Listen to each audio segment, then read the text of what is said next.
Hello everyone, my name is Nefertari and I will be presenting to you the quizzes that will cover Genesis chapter 4 until 6. By the way, if you have not read the chapters 4 to 6 of the Bible, please pause the video, read the contents first of chapter 4 to 6 and then proceed. So now if you're ready, let us go to our quizzes. Number 1. Why was Cain's offering not accepted? A. Because it was not fresh enough. B. Because of the contents of his heart. C. Because he did the wrong thing. D. Because God did not favor him. So in Bisaya, nganong wala man gidawat ang offering ni Cain? A. Tungod kay dili daan na ang prutas. Letter B. Tungod sa unsay sulod sa iyang tagipusoon. C. Tungod kay mali iyang gibuhat. Or letter D. Tungod kay walay pabor ang Ginoo sa iyaha. Number 2. When God asked Cain about his brother, what was his reply? Letter A. Direct answer, I do not know. Letter B. Direct answer, he is gone. Letter C. Indirect answer, ask someone else. Letter D. Another indirect answer, am I my brother's keeper? In Bisaya, katong gipangutana sa Ginoo si Cain about sa iyahang igsuon na si Abel. Unsa man ang iyang tubag? Letter A, direkta nga answer, wala ko kabalo. Letter B, isa pod ka direkta nga answer, wala na siya. Letter C, di paligoy-ligoy. Pangutana na lang sa uban. Letter D, paligoy-ligoy lang gihapon. Ako ba ang nagabantay sa akong igsuon?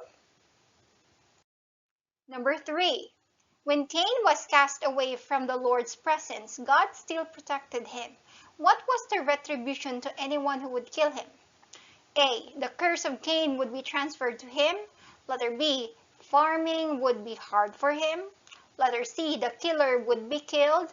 Letter D. 7 lives would be the equivalent of Cain's life.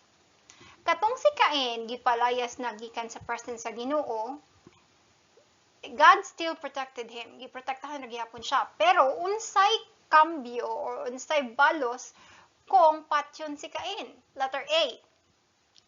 Ang sumpa kang Cain ma-transfer sa iyaha. Letter B. Mahimong lisod ang pangunguma. Letter C. Patyon pod ang nagpatay sa iyaha. Or letter D. 7 ka kinabuhi ang ikambyo sa kinabuhi ni Cain.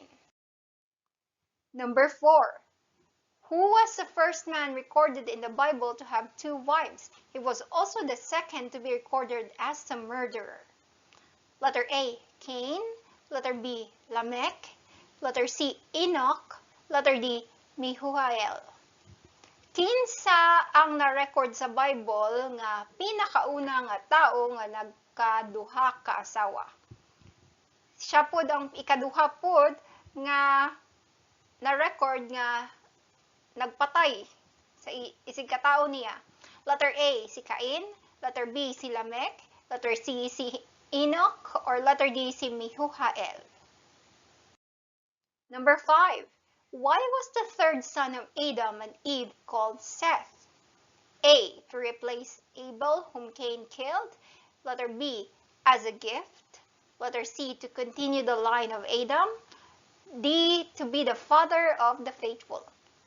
Nganong gipanganlan man ni Adan ug ni Eva ang ilahang anak, ang ilahang ikatulong nga anak nga si Seth? Letter A, para kambyuhan si Abel nga gipatay ni Cain. Letter B, bilang regalo sa ilaha. Letter C, para ipadayon ang linya ni Adan. Or letter D, para mahimong father or amahan sa mga matutong. Number 6. How old was Adam when he died? Letter A, 930 years. B, 940 years. C, 950 years. Or letter D, 960 years. Unsa may edad ni Adan atong namatay siya? A, 930. B, 940. C, 950. And D, 960. Number 7. Who was the father of Noah? Letter A, Enoch. Letter B, Jared. Letter C, Lamech. Or letter D, Kenan. Kinsay amahan ni Noah? A, si Enoch. Letter B, si Jared. Letter C, si Lamech. Or letter D, si Kenan. Number 8. Why did God regret creating human? Letter A, because humans became very wicked.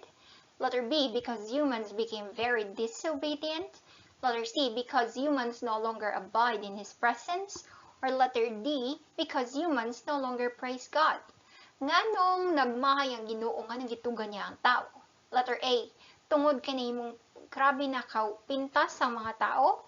Letter B, kay dili na musunod ang mga Ginoo, very disobedient na, sige nagsupak.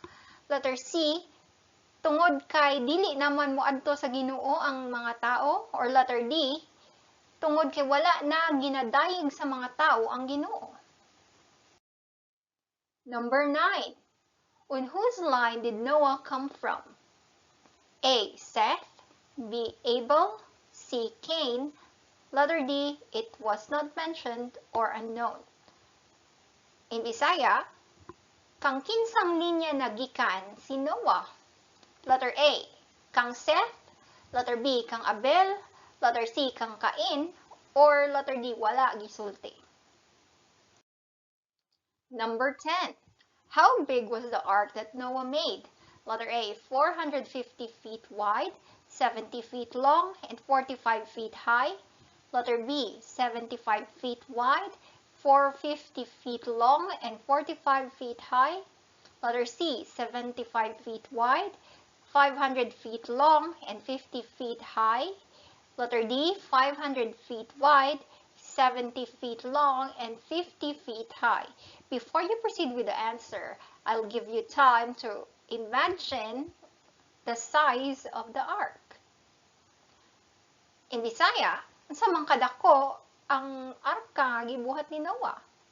Letter A, ang kalaparon 450 feet, ang katason nga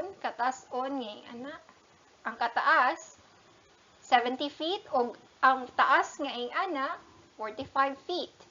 Letter B, ang kalaparon 75 feet, ang kataas sa arka 450 feet, ang kataas na ana 45 feet. Letter C, ang kalaparon 75 feet, ang katason 500 feet, ang katason na ana 50 feet. Letter D, 500 feet wide, ang kalaparon niya 500 feet, ang katason niya ngayong ana 70 feet, ug ang kataas na ana 50 feet. So now, let us go to our answers. Now, make sure nga nalista ninyo ang inyong answers before proceeding with this video.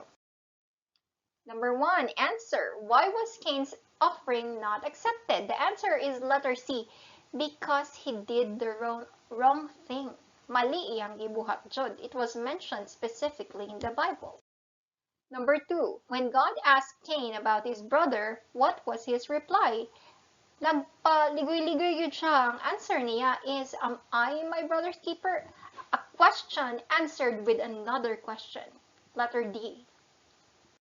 Number 3, when Cain was cast away from the Lord's presence, God still protected him.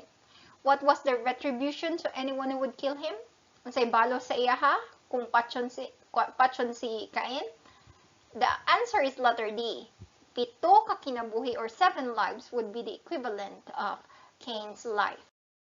Number 4, who was the first man recorded in the Bible to have 2 wives? He was also the second to be recorded as a murderer. Kinsa man eh? The answer, if you read the Bible and if you noted the name, it is Lamech. Number 5, why was the third son of Adam and Eve called Seth? Nganong gitawag man na Seth ang ikatulong anak nila Adan ug ni Eva? Ang answer is A, to replace Abel, whom Cain killed. Bali puli siya sa gipatay. Number 6, how old was Adam when he died? The answer is letter A, 930 years. And number 7, who was the father of Noah? The father of Noah was Lamech. Number 8, why did God regret creating human? Nga nung nagbahay man ang Ginoo, gitugan niya ang tao? It is letter A. Tungod kay nahimong pintas na kaayo ang mga tao. And number 9, on whose line did Noah come from? The answer is letter C, kang Cain. Remember ha, mauni siya ang grasya sa Ginoo. Even though Cain committed a sin, his line still continued, though katong mga faithful. Remember, ato lang hinumdumon that if we commit sin, God has the grace and will forgive us for it. And number 10, how big was the ark that Noah made? The answer is, kung imagine ninyo, it is 75 feet wide, 450 feet long, and 45 feet high.